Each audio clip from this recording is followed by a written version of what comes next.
بسم الله الرحمن الرحیم۔ السلام علیکم۔ تمام دوستوں سے گزارش ہے کہ میرے چینل کو لائک اور سبسکرائب کریں۔ صبر کی منزل کے بعد توکل کا مرحلہ۔ جب انسان صبر کی منزل سے آگے بڑھتا ہے تو وہ مقام امانت میں داخل ہو جاتا ہے۔ شیخ ابو علی الرود باری رحمہ اللہ نے توکل کے 3 درجات بیان کیے ہیں۔ ایک، پہلا درجہ تحفے کے لیے شکر گزاری اور حرام کے لیے صبر ہے۔ 2، دوسرا درجہ ممانعت اور عطا کا ملاپ ہے۔ 3، تیسرا درجہ یہ ہے کہ حرمت کی بدولت محبت کی جائے۔ ایک، پہلا درجہ تحفے کے لیے شکر گزاری اور حرام کے لیے صبر۔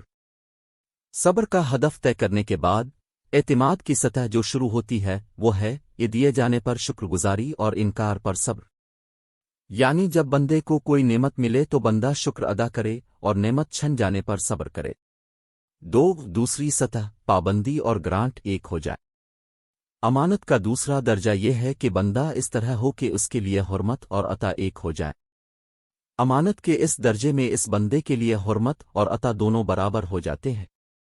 نوٹ: پہلے درجے میں لینے اور چھیننے میں فرق تھا کہ بندہ ملنے پر اللہ کا شکر ادا کرتا تھا، لیکن جب نعمت چھین لی جاتی تھی تو صبر کرتا تھا۔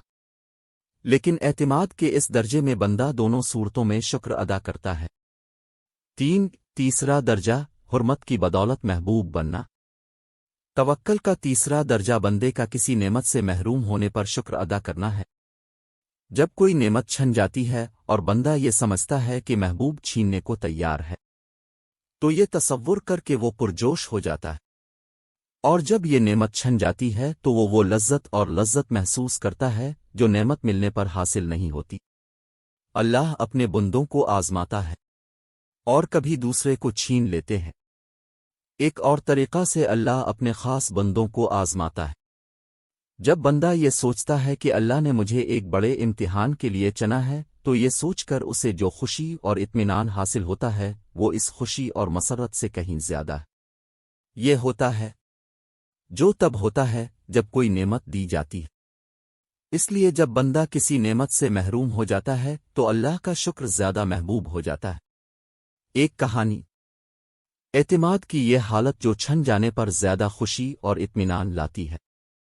اس قصے کا تعلق ہے کہ ایک بار مجنوں کو یہ خبر ملی کہ ال بیمار ہے اور ڈاکٹروں نے اس کی صحت یابی کے لیے تازہ خون فراہم کیا ہے۔ شرط کو لازمی قرار دیا گیا ہے۔ چنانچہ مجنوں وہاں پہنچا اور ہر روز جب تک وہ مکمل صحت یاب نہ ہو گیا وہ اپنا تازہ خون ال کو دیتا رہا۔ صحت یاب ہونے کے بعد ال نے شکریہ کے طور پر صدقہ دینے کا فیصلہ کیا۔